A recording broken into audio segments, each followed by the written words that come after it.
요한계시록의 말씀을 통해서 말세에 이루실 하나님의 구원의 세계를 살펴볼 수 있도록 은혜 베풀어 주심을 감사를 드립니다. 과연 눈을 열어 볼 수 있게 하시고 지식으로 듣는 것이 아니라 믿음으로 받을 수 있게 은혜를 베풀어 주시며 그 말씀이 내게 생명이 되고 말씀에 붙들려 사는 자가 되어져서 이 말세를 이기는 자 될 수 있도록 은혜를 허락하여 주시옵소서. 이 시간도 성령 하나님께서 친히 나타나시며 또 증거하셔서 전하는 종도 주님의 음성을 듣는 시간이 되도록 인도하옵시고 말씀을 듣는 심령들 위에도 성령께서 듣게 하시고 또 하나가 되도록 은총을 허락하여 주시옵소서. 감사를 드리며 예수님의 이름으로 기도드립니다. 아멘.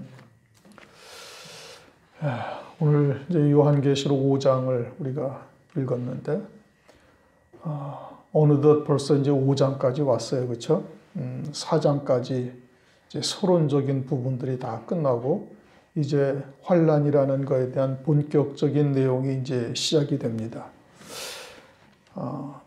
요한계시록이 그냥 대충 들으면은 들을 때는 그런가 보다 하는데 듣고 나면은 머릿속에 하나도 안 남습니다. 그만큼 이제 난해한 곳이죠. 새벽에 창세기도 합니다마는 창세기도 역시 마찬가지일 겁니다. 아주 집중해서 듣고 또 말씀을 간절히 사모하고 그렇게 되지 아니하면 그냥 들으면은 그때 그렇구나 라고 이해는 되는 것 같은데 집에 가서 다시 읽어보면은 뭔 소리인지 또 하나도 기억도 나질 않고 그렇습니다. 우리의 생각을 이제 늘 마귀가 그렇게 간섭을 하고 있죠. 주장하고 있다 이겁니다. 그러니까 말씀을 들을 때 아주 집중해서 들으셔야 되고 그리고 또 하나는 이제 믿음으로 들어야 되는 거예요. 영으로 들어야 되는 거예요. 지금도 사도 요한이 내가 보매 이제 1절 시작이 그렇잖아요. 그럼 사도 요한이 뭘로 보는 거예요? 육신의 눈으로 보는 겁니까? 영의 눈으로 보는 겁니까? 영의 눈으로 보는 거예요. 그래서 사도 요한은 영의 눈으로 봤는데 우리는 그냥 육신의 눈으로 육신의 귀로 들으려고 하면은 이게 들리지가 아니하는 겁니다. 난해하고 어렵고 이해하기도 힘들고 뭐 성경을 이렇게 그냥 중구난방 여기저기 찾아가면서 읽어야 할 필요가 또 뭐 있을까? 뭐 이런 생각도 들고 굳이 이렇게까지 하면서 예수를 어렵게 깨달아가면서 뭐 예수를 믿어야 되냐? 이런 생각도 들고 별의별 생각이 다 든다 이겁니다. 그러니까 영으로 들어야 되는 것이고 집중해서 들어야 되는 것이고 그리고 하나님의 말씀을 이제 믿음으로 받을 수가 있어야 되는 것이죠. 5장, 이제 6장 들어가면은 이제 실제적인 이제 환란이 시작이 되는 것이 이제 등장을 합니다. 이제 더더욱 어려워지죠. 이제 1, 2, 3, 4장까지는 뭐 그렇게 어려운 것이 아니에요, 사실.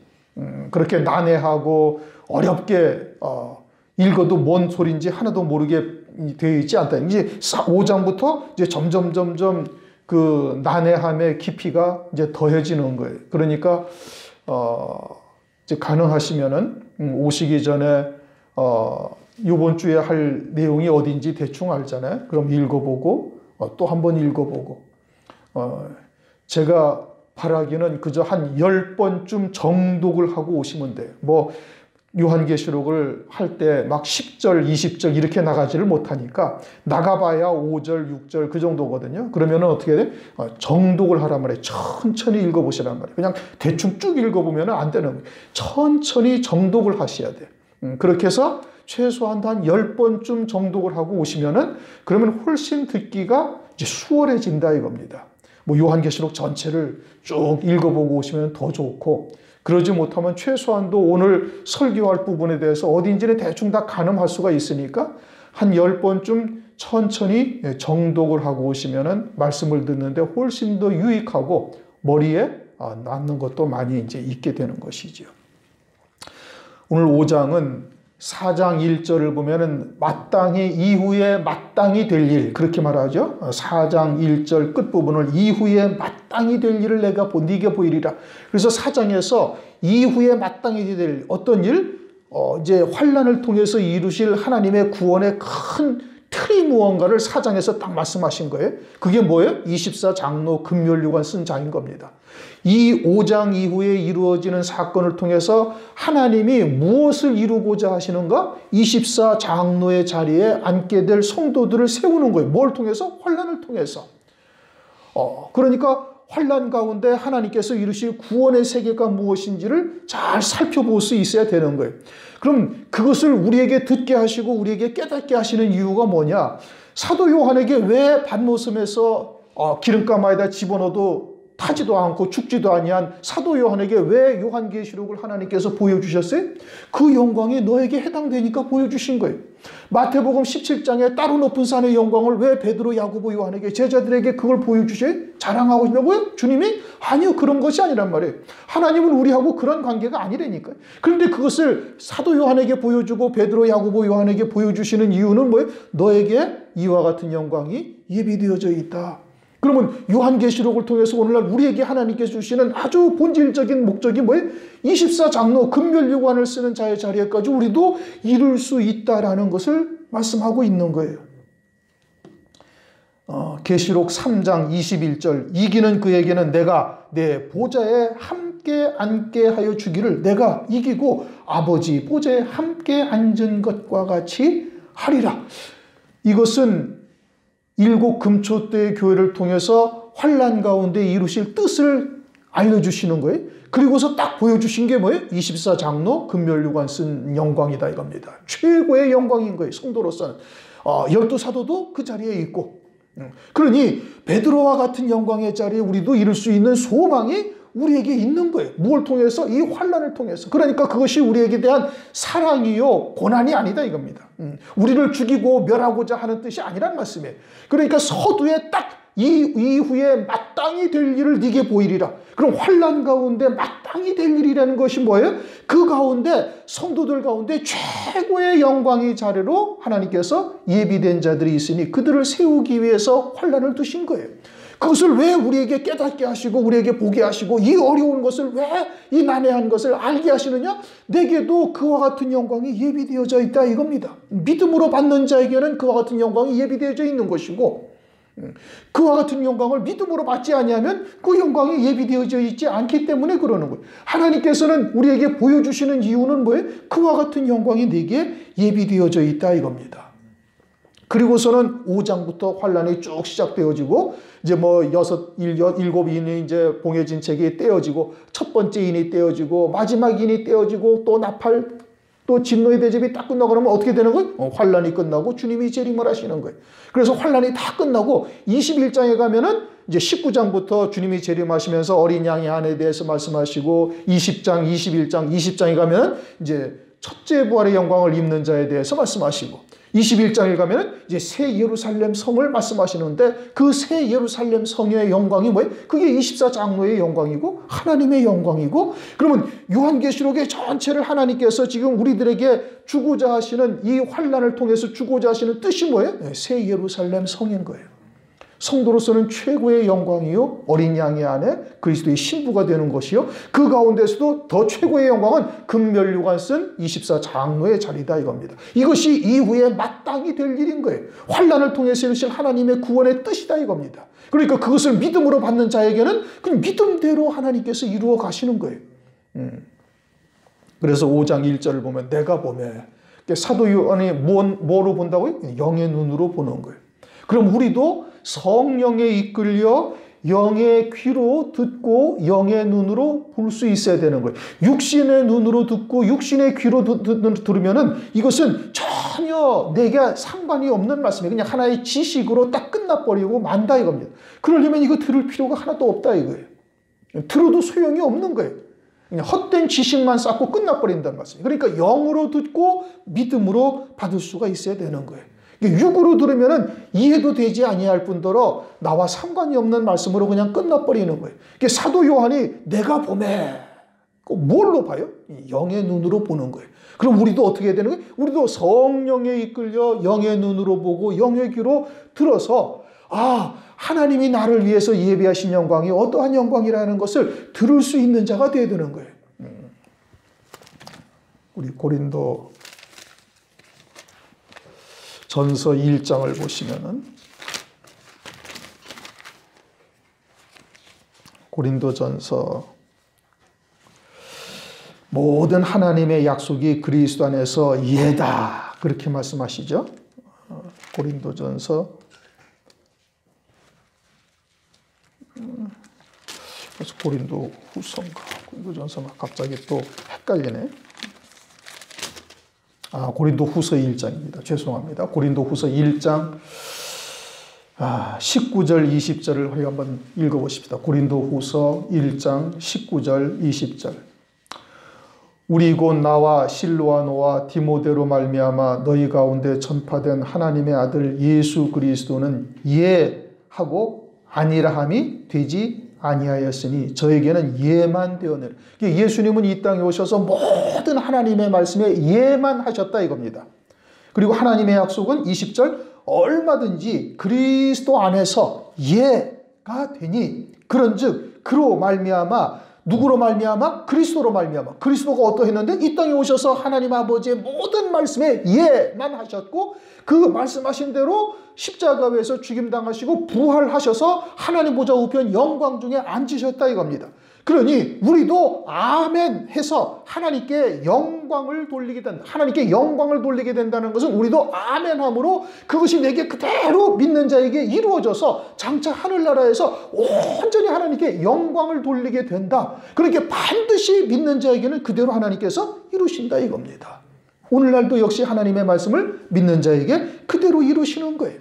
그러니까 아멘하여 믿음으로 받으면은 하나님께서 그 지위에 상관없이 가진 것에 상관없이 세상에서의 어떠함과 아무런 문제가 되지 아니하는 거예요. 그냥 하나님께서 믿는 자에게 그 말씀이 역사하사 그와 같은 영광의 자리에 이르게 하셔서 장차 하나님 나라에서 하나님께 영광을 돌리게 하신다 이겁니다.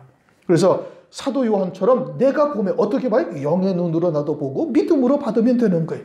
보좌에 앉으신 이의 오른손에 책이 있으니 보좌에 앉으신 이는 하나님 아버지이십니다. 하나님 아버지께서 보좌에 앉으셨는데 어디에 책이 있다? 오른손에 책이 있다. 이 책이라는 것은 말씀을 의미하죠. 그렇죠?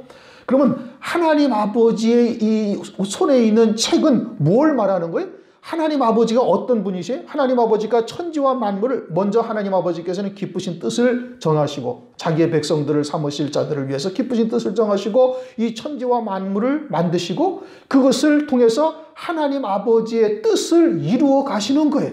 하나님 아버지의 뜻이 이루어지도록 하나님께서 모든 만물을 섭리하신단 말이에요. 그리고 그 모든 만물을 통해서 이루실 하나님의 구원의 뜻을 그 책에 담고 있는 거예요. 그러니까 그 책이라는 것은 곧 말씀이요 하나님의 구원의 뜻이 무엇인지를 그 안에 다 기록해 놓고 있는 이와 같은 책이에요. 그 책을 어떤 손으로 잡고 있어요? 오른손. 근데 하나님은 인간처럼 오른손 왼손이 있어요 없어요? 없어요. 하나님은 인간처럼 오른손 왼손이 있는 것이 아니다 이겁니다. 그런데 오른손이라고 하신 것은 뭘 말하느냐? 그것은 영적인 뜻을 담고 계시는 거예요. 어떤 영적인 의미를 갖고 계시는가? 마태복음 25장 31절을 보면 임금이 이제 양과 염소를 구별하는 장면을 이제 마태복음 25장 31절을 이하에 쭉 말씀하시면서 양들은 오른편에, 염소는 왼편에. 그리고서는 양들은 의인의 자리요. 그리고 창세로부터 예비된 나라를 상속받을 자리고 염소는 영벌에 처해질 자들이라고 말씀하고 있는 거예요. 그러니까 오른손에 그 책이 있다라는 의미는 장차 이 이후에 마땅히 될 일들을 통해서 하나님의 구원 가운데 이와 같은 창세로부터 예비된 영원한 하나님의 나라를 상속받을 자들에 대한 하나님의 말씀이 여기에 있음을 말씀하고 있는 거예요. 환난을 통해서 하나님께서 구원하시는데 하나님의 오른편에 들어갈 자들이 누구인지 이 말씀 속에 그와 같은 영광으로 인도하는 자들에 대해서 기록되어져 있음을 말씀하고 있는 거예요. 그러면 하나님은 실제 오른손이 있는 분은 아니신데 왜 오른손이라고 이야기를 하셨느냐 하면은 그 반대로 왼편에 있을 자들도 또한 있다라는 뜻을 담고 있는 것이고, 그럼 왼편에 있는 자들은 어떤 자들이? 영벌에 처해질 자들인 거예요. 그러니까 환난 날에 영원한 하나님의 영광에 들어갈 자들도 있고 영벌에 처해질 자들도 있는데, 하나님의 말씀의 초점은 어디에 있어요? 영원한 영광에 들어갈 자들을 위해서 이 모든 것을 섭리하고 계시고 하나님의 뜻을 드러내고 계시다, 이 뜻인 겁니다. 그러니까 요한계시록에서는 여자가 딱 둘이 등장을 합니다. 계시록 12장 1절에 해를 입은 여자가 있고 또 음녀가 있어요. 그래 여자는 요한계시록에서 이 여자는 누구를 상징하는 거예요? 재림하실 신랑을 맞이할 하나님의 백성들을 말하고 있는 거예요. 그런데 그 가운데 해를 입은 여자도 있고 음녀가 있어서, 음녀는 음행하는 여자요 큰 성 바벨론이요 적그리스도를 그리스도처럼 경배하여 멸망에 처해질 자들을 말씀하고 있고, 해를 입은 여자는 실제 해를 입어요. 해를 입으면은 해의 온도가 얼마나 뜨거운데 해를 입으면은 가까이 입기도 전에 다 녹아서 없어지죠. 이렇게 진리의 교회들을 말하는 것이죠. 진리의 교회들을 말하는 건데, 그들이 결국은 환난 날에 그와 같은 그들을 통해서 24 장로의 영광에 이르는 자들이 있다, 이것을 지금 말씀하고 있는 겁니다. 그래 내가 보매 보좌에 앉으시니 모든 천지와 만물을 섭리하시고 주관하시고 무엇을 위해서? 우리의 구원을 위해서. 그러면 그 오른손에 있는 책이라는 것은 우리의 구원에 관한 책을 기록을 해놓으신 말씀이 있는 것인데, 그것은 우리를 영원한 영광 가운데 이르게 하실 그 하나님의 구원의 비밀이 담겨져 있는 책이다, 이런 의미인 겁니다. 그런데 그것이 안팎으로 쓰여졌다 이겁니다. 안과 밖으로 다 쓰여져 있다, 이 뜻이에요. 그런데 이게 지금 사도 요한이 어떤 눈으로 보고 있다고요? 영 안으로 지금 보고 있는 거예요.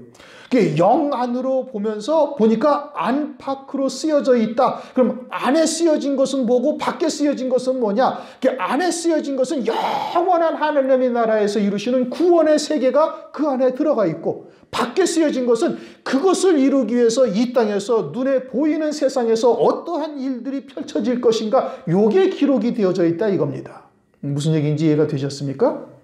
그러니까 안에 기록이 되어져 있다라는 것은 우리가 이제 그룹들, 생물도 눈이 안과 밖으로 있다, 주위에 있다, 이게 다 뭘 말하는 거예요? 안에 있다라는 것은 영적인 면에 대해서 말씀하고 있는 거예요. 그러니까 안에 있다라는 것은 우리가 눈에 보이는 세상을 떠났을 때 있게 되어질 영원한 하나님의 나라에서 어떠한 영광에 이르게 될 것이고, 그 영광이 어떠할 것이며 여기에 이르는 길이 무엇이냐, 이와 같은 24 장로의 금면류관을 쓰는 자가 받게 되어질 영광이 어떠할 것이며 거기에 어떻게 가야 되는 것인지를, 그런 것이 성경에 기록이 되어져 있는 거예요. 그러니까 영안이 열린 자는 영으로 그걸 보는 거예요. 영의 세계를 보는 거예요.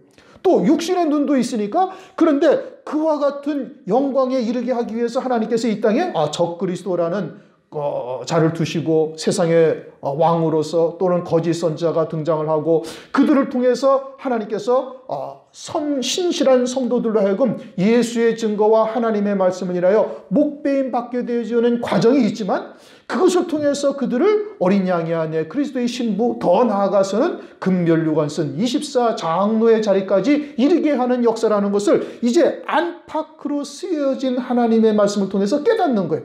그럼 그거를 딱 깨닫게 되어지면 내가 누리게 되어질 영광이 무엇인지를 알게 되어지니까, 그러니까 이 땅에서 그와 같이 그들로부터 핍박당하고 고난당하고 그러다가 죽임을 한다 손 칠지라도 그 영광에 대한 소망이 있으면은 스데반 집사처럼 기꺼이 감당해 나갈 수 있는 자가 된다 이겁니다.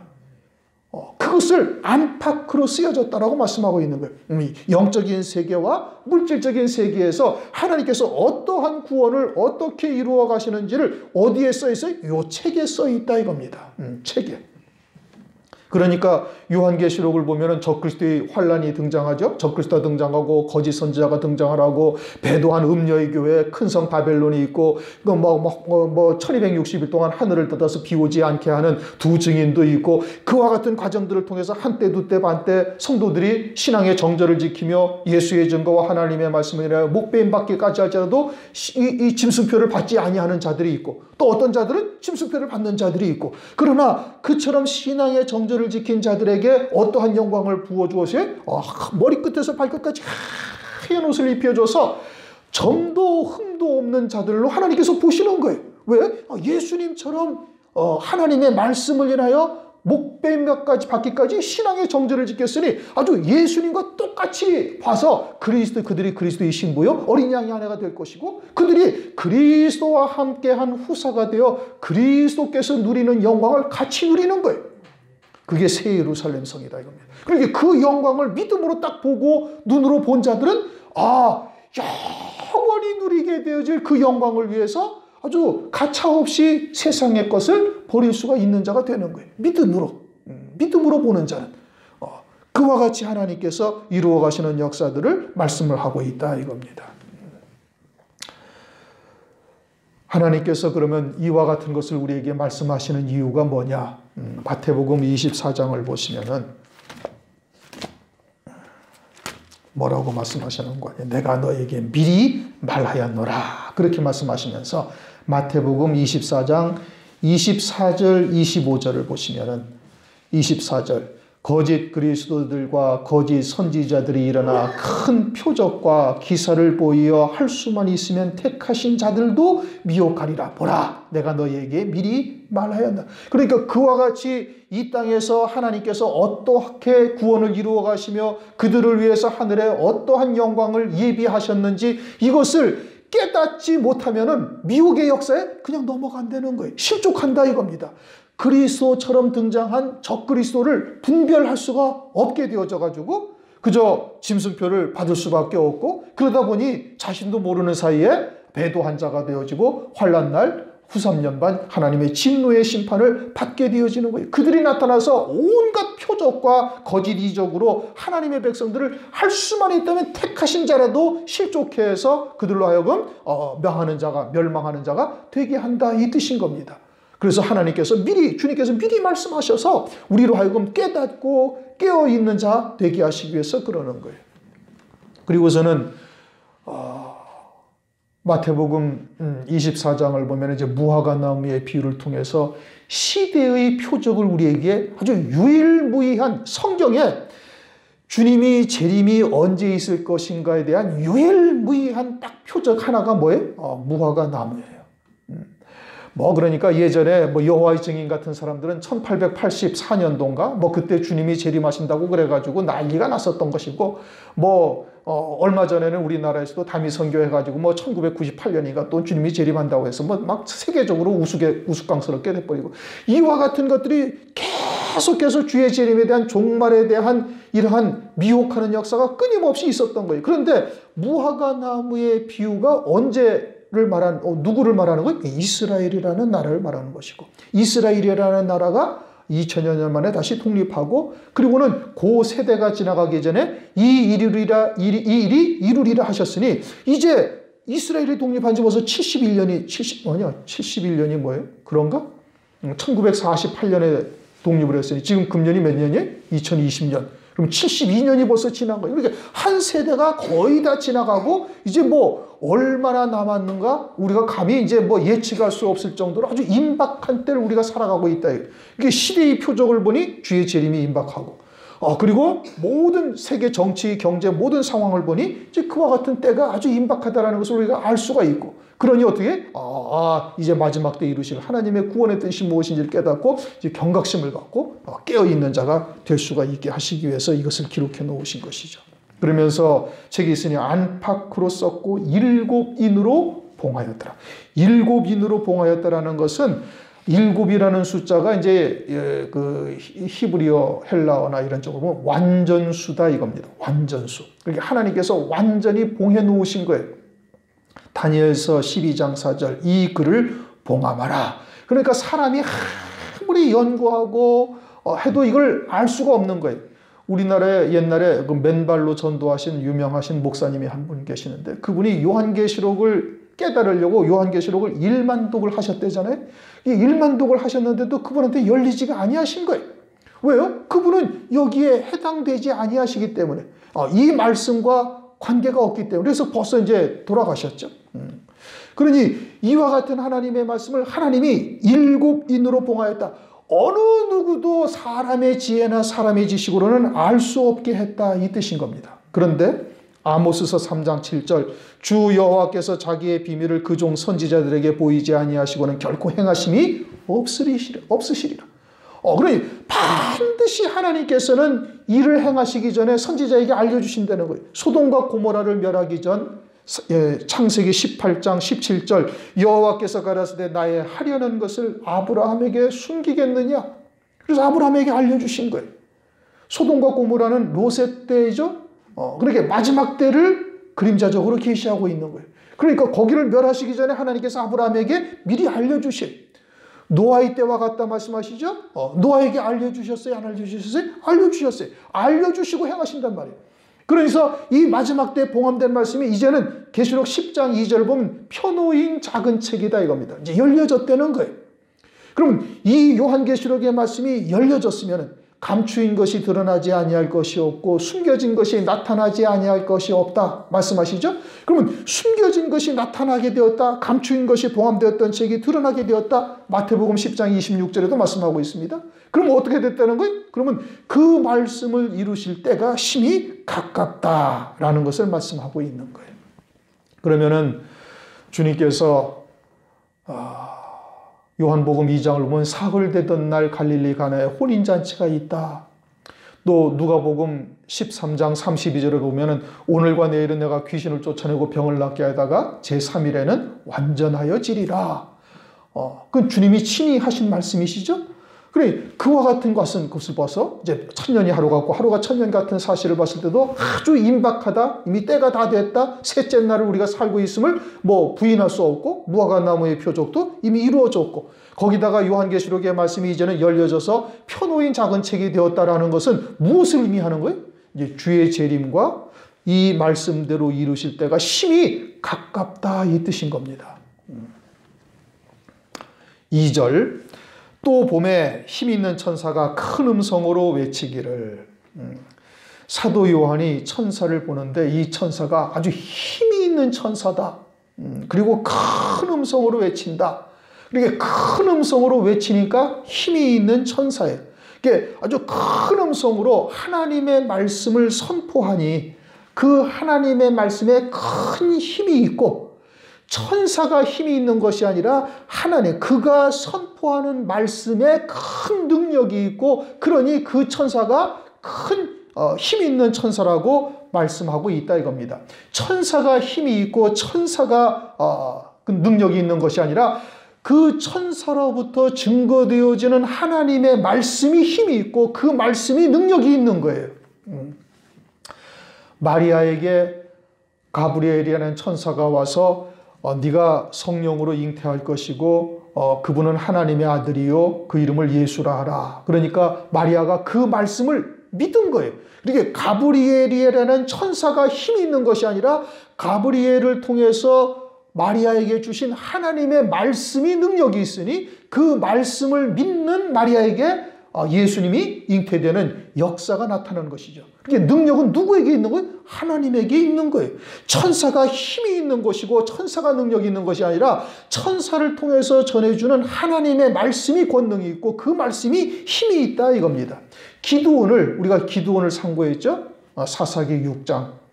기드온이 밀을 어디서 타작해? 포도즙 틀에서 타작을 하는 것을 딱 보고 천사가 와서는 큰 용사요. 기드온이 뭘 했어요? 아무것도 다른 일 한 거 없어요. 한 일이 뭐냐? 밀을 포도즙 틀에다 타작을 하고 있는 거예요. 그것은 기드온이 하나님께서 미디안에게 이스라엘 백성들을 붙여서 이와 같이 7년 동안 큰 고통을 겪게 하는 것이 마치 포도즙 틀에 포도를 집어넣고 막 으깨듯이 하나님께서 이러한 고통을 주시는 것이고, 이것은 밀을 집어넣어서 그렇게 타작을 한다는 것은 알곡되게 하시는 역사라는 것을 깨닫고 있고 그 믿음을 확고히 가지고 있다 이겁니다. 그러니까 하나님께서 큰 용사라고 말씀하고 있는 거예요. 그러면 마지막 때 큰 용사는 뭐예요?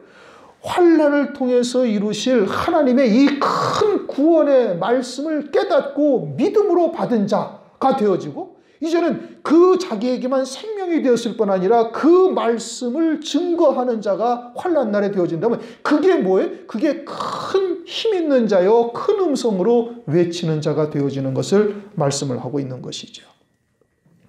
환난, 요한계시록을 통해서 환난 가운데 이루실 하나님의 구원의 뜻은 금연료가 쓰는 24장로의 영광이고, 이것은 성도로서는 최고의 영광에 이르는 것이고, 그와 같은 영광에 이르게 하시는 하나님의 말씀이 권능이 있는 말씀이고, 그 말씀을 깨닫고 그 말씀과 하나가 되어져서 증거하는 자가 되어지면은 그가 힘 있는 자요, 큰 용사요, 능력이 있는 자가 된다 이겁니다.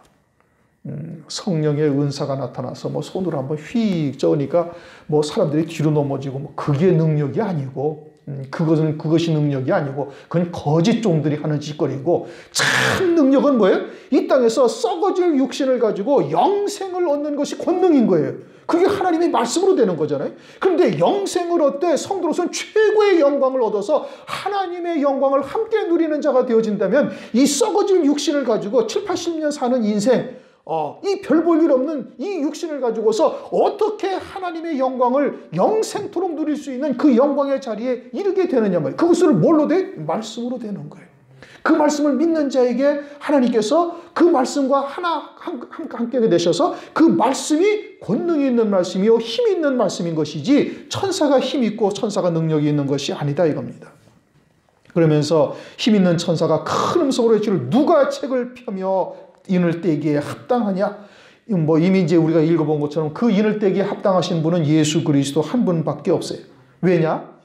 예수님은 하나님의 말씀을 믿는 믿음으로 죽임당하시고 부활하셔서 하나님 보좌 우편 영광중에 앉으신 유일하신 분이에요. 예수 그리스도 외에 하늘에 올라간 자가 있다 없다? 없어요.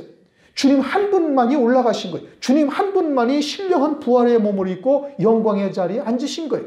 그런데 환난을 통해서 이루실 구원이 뭐예요? 환난을 통해서 이루실 구원이 예수의 증거와 하나님의 말씀을 인하여 목배임 받는 자가 되는 것이 환난을 통해서 이루실 구원이고, 그들이 영광의 자리에 앉게 된단 말이에요.